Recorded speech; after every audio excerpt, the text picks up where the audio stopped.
Steve Simon's Voter-Roll Stonewall, Protecting Illegal Votes or Protecting the Grift Machine, by Phillip C. Parrish, retired U.S. Navy intelligence officer or original Minnesota fraud whistleblower or 2026 candidate for governor. Parrish4mn.com. Steve Simon wants you to believe the Trump DOJ is the big bad wolf trying to steal your grandma's voter file so they can deport her for voting Democrat. That's the fairy tale he's selling on X right now, complete with a New York Times sob story link and the obligatory outrageous and unacceptable pearl clutch. Here's the part he conveniently left out. The same bloated voter rolls he's hiding are the exact same ghost people pipeline that has been funding Minnesota's multi-billion-dollar criminal enterprise for years. Let's connect the dots. The DFL machine praise you'll never see. 1. Inflated voter rolls. Equal to inflated population counts, Minnesota's official population numbers are built on a house of cards. Voter registration lists, driver's licenses issued under Standard Red, no proof of citizenship rules, and MNLAR's DPS data that Simon's office helps feed.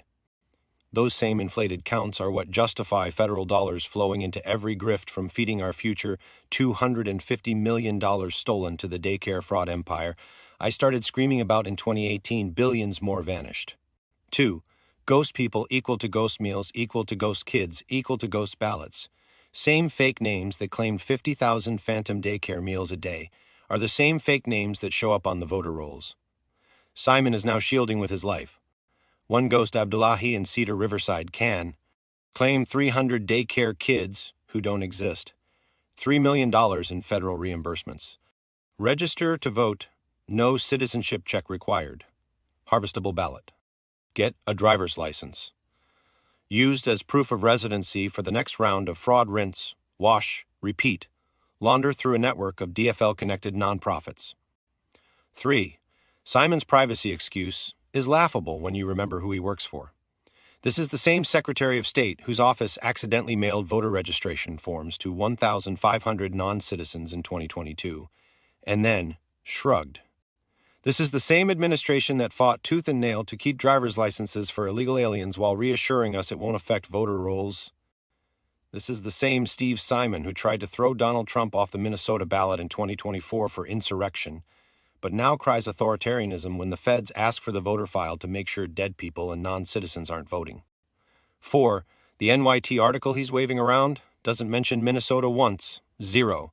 Not a single word about voter rolls, state requests, or Steve Simon. It's a 6,000-word therapy session for fired Biden holdovers inside DOJ. Simon just tacked on the lie, including requests for personal protected voter data from states like Minnesota to make it sound like whistleblowers are backing his story. That's not spin. That's straight-up fabrication. 5. The real whistleblowers have been screaming for years, and Simon's crew ignored every one of us. I started blowing the whistle on the daycare fraud terror finance pipeline in 2018. Crickets from Simon, Walls, and the entire DFL machine. Feeding our future explodes in 2022. Still nothing. Legislative auditor reports come out showing systemic failure after systemic failure. They bury them. Now that the feds finally want to see the voter rolls that feed the entire ghost person ecosystem, suddenly Simon discovers privacy and democracy under attack. Here's the ugly truth Steve Simon will never say out loud. Every extra name on those voter rolls is a potential ballot to harvest and a justification for another million in federal dollars funneled to the nonprofit slush funds that keep the DFL machine in power. He's not protecting your privacy, he's protecting the pipeline.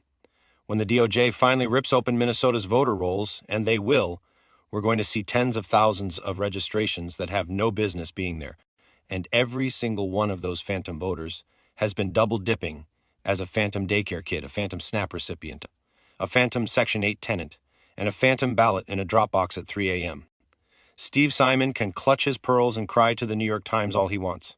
The rest of us are done with the lies. 2026 is coming, the receipts are coming, and the entire house of cards, from the voter rolls to the nonprofit slush funds to the ghost people stealing our state blind, is about to come crashing down.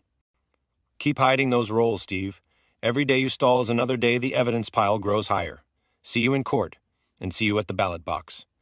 Phillip C. Parrish, the guy who's been telling you this was happening since 2018. Parrish4mn.com or Phillip C. Parrish. #